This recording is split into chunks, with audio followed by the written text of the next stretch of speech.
Hello friends! Welcome back to our channel. For today's video, let me show you how I styled my Sailor Chibi Moon wig. First off, I got this wig from Aliexpress and it's honestly kind of disappointing. I'm so happy that I got this. Not sponsored, but I got this from Swallowtail Wigs. You know how colors can be different because of screen or monitor settings. Now I can easily order wigs online and get the color that I want accurately because I have this. So obviously my Chibiusa wig needs more wefts. So I will be ordering another wig and some ponytail extensions. No more going out. Thank you so much. So I think the best match is this one, the B007 James Bond. You can order wigs online from Swallowtail Wigs. They have a really comprehensive and really nice website. I advise that you get their wigs because they're really thick and good quality and lovely. My wefts are here and I think it's a good color match. For my wig, it's a little bit light, but it's okay. I like the contrast. You'd need one toilet paper roll. Cut it in half. The toilet paper roll is gonna be too big. So reduce the size by folding it into it, rolling it into itself, something like that. And secure it with tape. Cut the bottom pieces so that those will serve as a stand and make your base stand up on the wig and it will look like this. Don't worry if it looks a little bit messy. Do your best to do it as cleanly as possible, but don't worry too much. It's not gonna be visible underneath the buns. Next step is to dismantle the pieces. Just take off the clampy thingies from the buns and the clip-ons. This is easy to do. Just open it up. Pull out the elastic thingy.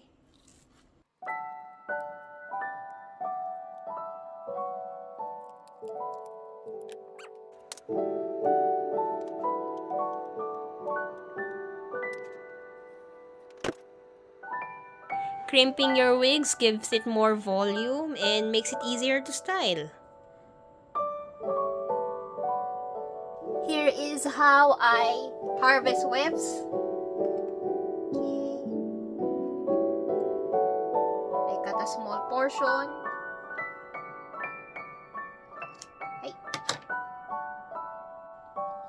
And then I comb out the excess. Then I lay down some glue.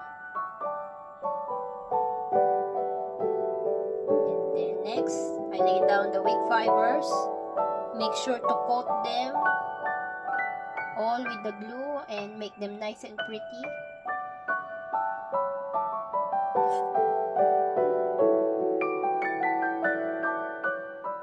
Look at that egg. Very egg shape.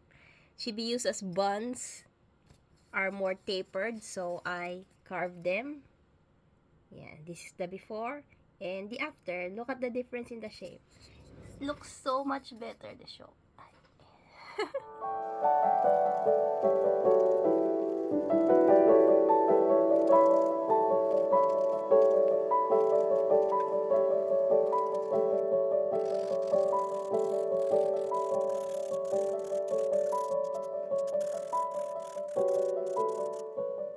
This is how I carve styrofoam balls. So this is the chubby thingy. I just push it first to make an indentation. And then using a cutter, I would shoop, shoop, shoop, shoop, shoop, shoop, shoop, shoop, shoop, shoop, shoop, shoop, shoop, shoop. And then I use my fingers to just pull out the pieces. I don't know a better way to do this. If you have any suggestions, please let me know. Basically, kinukot-kot ko lang siya. If you know a better way to do this, Let me know. Link me a video or something. Teach me how. So, I just basically carve it with my fingers.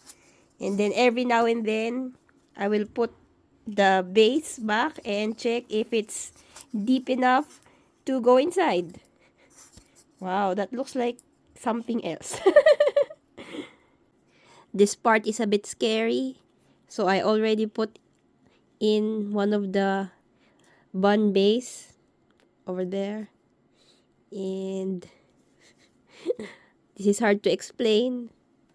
But I made a cut right here. So I'm just gonna go over here.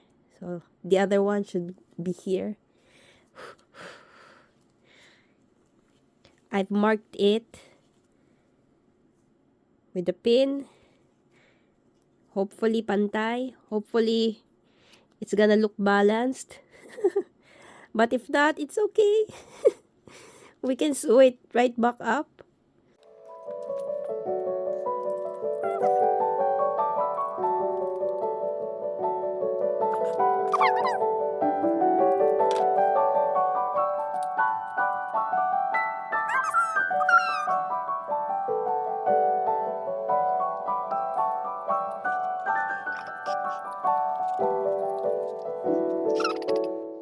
I drew the pigtails.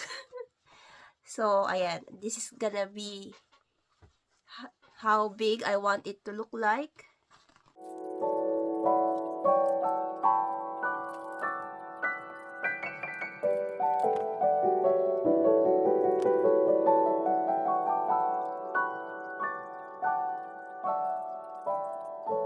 Finally made two. I always hate making two of anything because I can never get them to fully look the same. It's like they're always unbalanced. One is always a little bit smaller or lopsided. But I'm hoping di siya mahalata. I hope it's gonna be good enough and it's not gonna be too noticeable. So, good luck me! But look at this. This is how I did it. Styrofoam base and then I stuck on some wire.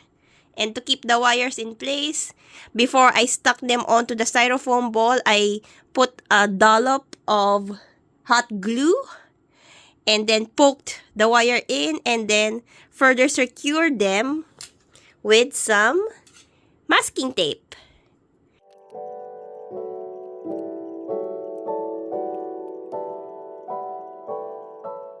Okay, got the base fully covered in clear tape.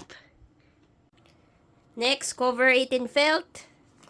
Most people use quilt batting, but I don't have that. I only have felt, so... And I didn't even do a really good job, but that's okay. Next, we will be painting this. Done painting!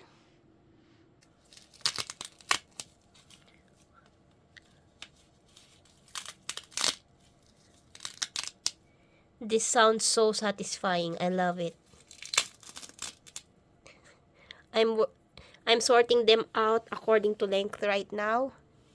These are the raw edges. To make them easier to use, using a scissor, a sharp scissor, I have a specific wig scissor. You cut the ends off so that they're nice and pretty. So in order for the wefts to lay down flat, you have to thin out the ends. I like to do it like this from the sides.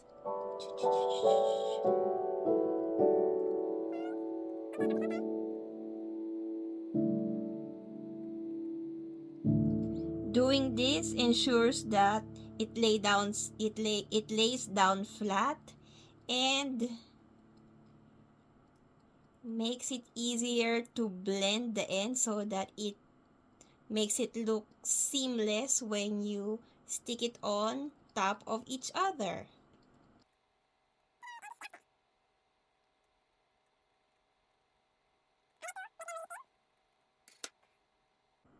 So this is the after and this is the before. Can you see the difference? This is how I wrap the buns and tails. So the wig wefts will have a hardened part. It's the part where the glue has dried. I use a small hair iron to make it a little bit softer and easier to follow the shape of whatever I'm wrapping. And then I use a hot glue gun to stick it on. For the rest of the wig fibers, I use the water and wood glue mixture. I apply it on with a silicone beauty spatula. Remember to work from the tips and work your way up.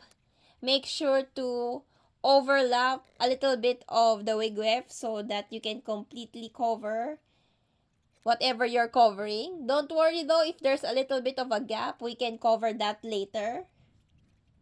Nowadays, videos, especially on the clock app, they're always sped up, but making something like this always takes time. So, don't worry if you feel like you're working too slowly. That's just how it really is in real life. So, don't rush yourself. Don't rush yourself. Take it easy. Eat snacks in between working projects. And don't burn yourself out. Covering the buns and tails took such a long time. After using the spatula to spread the glue mixture, I like to use a wet toothbrush to further spread out the glue mixture and push everything down to make everything clean and nice. I like using the wood glue mixture, although it takes a little bit longer to dry, because I can work in small sections, do what I need to do around the house, and then come back later, maybe 2 to 3 hours, and then it's dry, and then I can work again. It's so annoying because look, there's only a little bit left, and I ran out of wefts, so I'm harvesting more. Kuya Shiv, but do you know that feeling? Konti na lang tapos na eh. Konting-konti na lang eh. If you see any stray hairs or like this, anything that's standing up, you can just trim it with scissors.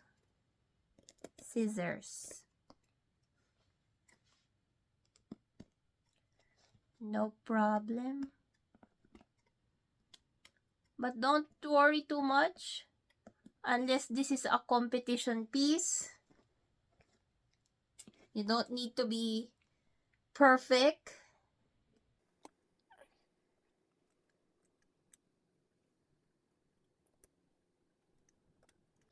Trim as much as you can and just make it look clean.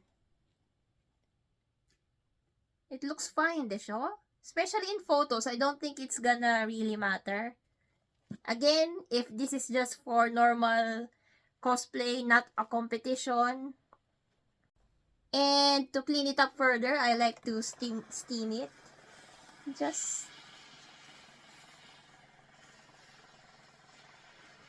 go over and push slightly.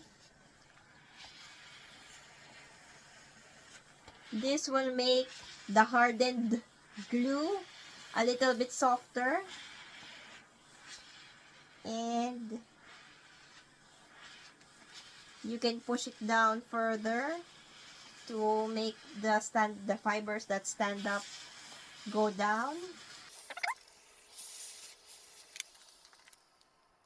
You can also use your fingers to further clean it up.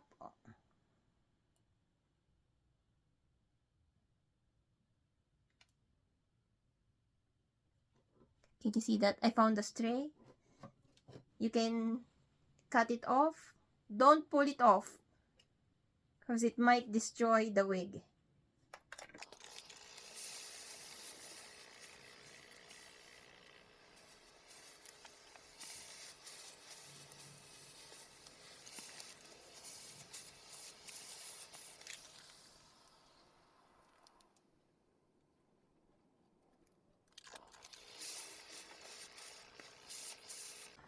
Continue this process until you're happy.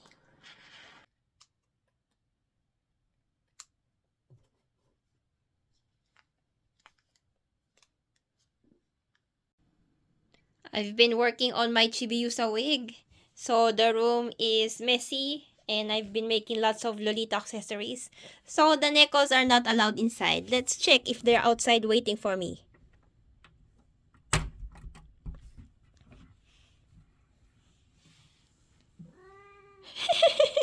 Hi!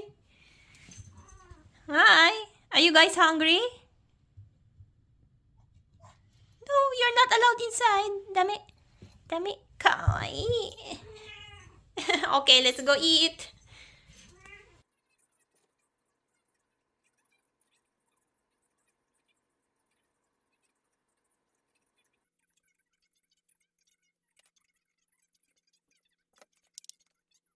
Next, let's work on the bangs. Crimp and tease the bangs. Be sure to start from the bottom and work your way up. Leave the topmost layer as it is so that you can use it to cover any mistake and mess underneath all that teasing and stuff.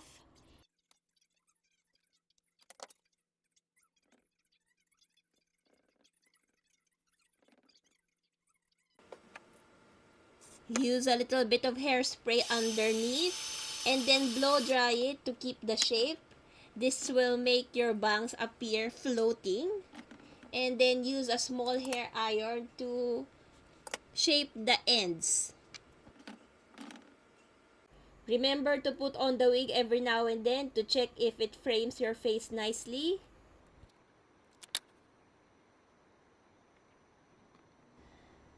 I noticed there were a few gaps on the bangs, so I am gluing on some more wefts using my hot glue gun, and using the pointy end of a rat's tail comb, I push them into place securely.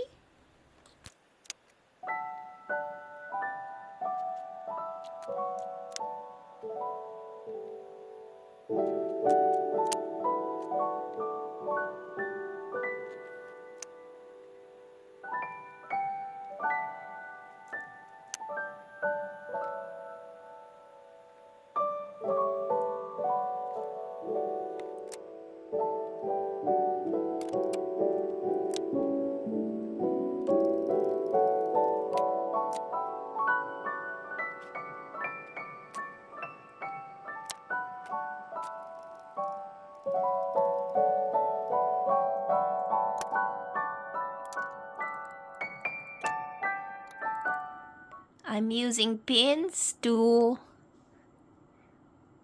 shape the bangs. So just put pins on where you want the points to be, and then you steam it and then you shape it.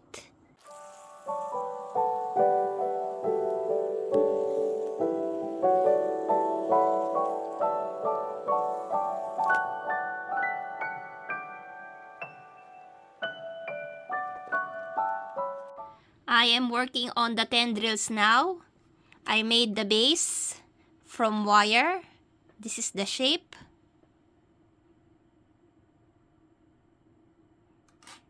And then I covered it with felt. This is how it's looking now. I just use felt and my hot glue gun to make this. Next, I will color this in pink so that it's not so visible, and then I'm gonna cover this with more wig wefts. Kawaii desho. Don't worry. See, they're the same but they're mirror. It's mirrored. Yeah, that's how it's gonna look like. I use felt to cover this thingy, but I suggest to make your life easier, buy felt that is almost the color of the wig so that you don't have to paint it. My old tub of wood glue has finally finished. I've had this since 2018. Finally all gone. And I'm starting a new tub. And I forgot. Today is January 31st, 2025, by the way. And I forgot how thick wood glue really is. Because I've been using a watered down version. Here I am mixing some water in so that it's easier to use for wig styling and priming EVA foam. Ayun lang, I just wanted to show you guys.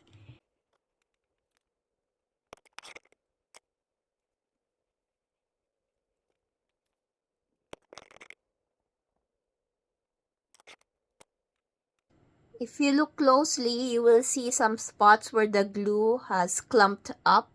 See, may mga buo-buo. To get rid of that, I usually just go over this with a steamer, and it makes the glue a little bit soft. So once you've gone over it with a hot steamer, be careful, it's gonna be hot. That's when you push and try to get as much of those hardened, clumped up pieces by just going over them with your fingers. Here is the clip-on ponytail from Swallowtail Wigs. It's very long, 120 cm, 120 centimeters. And it's also very thick. So I got one, and we will be dividing this into two. Just take off the clamp, and then we're gonna cut this in half.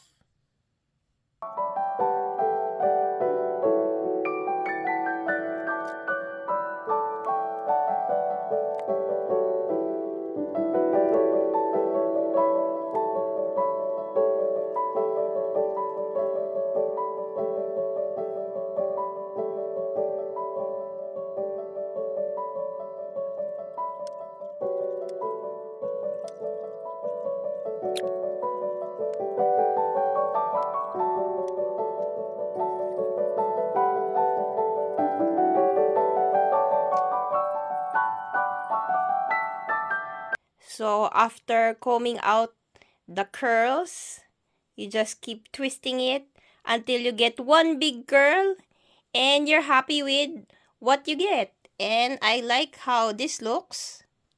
So I'll be hairspraying it to keep those locks in. And then I'm gonna put the wig shield covers. I have a more detailed tutorial somewhere in this channel. I'll link it somewhere. Please check it out.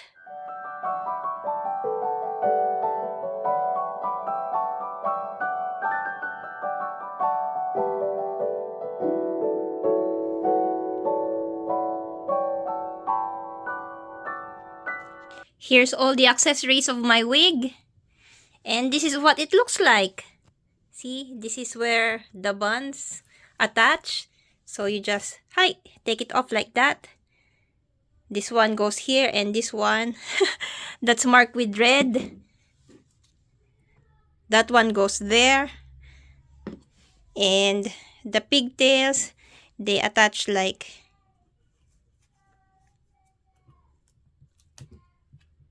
this. And then you just cover it with the buns. Ta-da! This has a red mark. So it goes over there, the one with the red chotomate. I'm doing this one-handedly.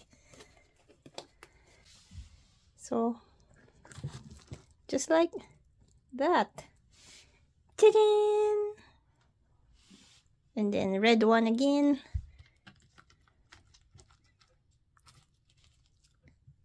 Ta-da!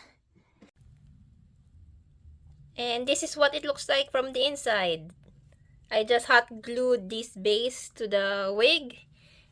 Here's the base for those teardrop bun thingies. I don't know what to call them. And this is made of Warbla.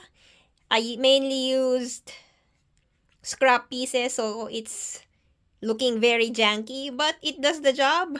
So it's fine. You can make it cleaner if you plan to follow this tutorial. But I'm pretty happy because no one's gonna see this anyway, so this is fine.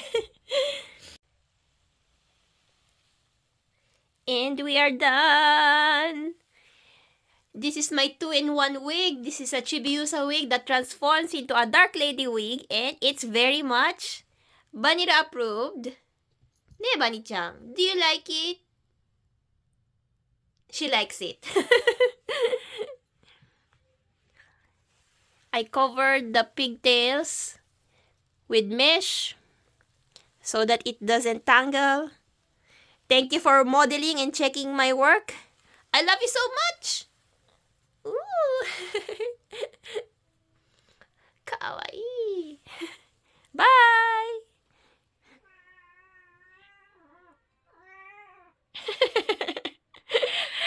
You're so sassy. So, here's my wig. Ayos ba yung likod? Forgive my makeup. This is just very quick makeup. But I'm so happy. This is the most intensive wig that I've ever styled. And I do admit it's kind of heavy. I'm worried that I might hit people and it's not totally balanced. See? Parang it's weird. It's not perfectly perfect, but for my level of experience, I think this is fine. But it looks okay. Wag lang masyadong kilatisin. How does the back look? I can't see, so I'm asking you guys, though. And man, it makes my face look fat. We need to do something about that. Or maybe the makeup is just not right. But anyway, I am so proud of myself because I styled this. Little old me did all of this. And there's the dress that I'm planning to wear for this cosplay. So excited to do this costume, this cosplay with my Helios Kami-chan. And that's it for today's video. It's not an exact tutorial. I do admit that my methods are kind of weird. But if it works, then it works. And if you do end up following this tutorial, I do hope that your wig also turns out well. Show me, tag me in my social media accounts. I am Haru Kasama everywhere. Thank you so much for watching. And if you haven't already, please like, comment, subscribe, and share this video. Thank you so much. I'm so proud. And after a while, you do get used to the weight. And I feel like, okay naman siya. And thank you, and goodbye!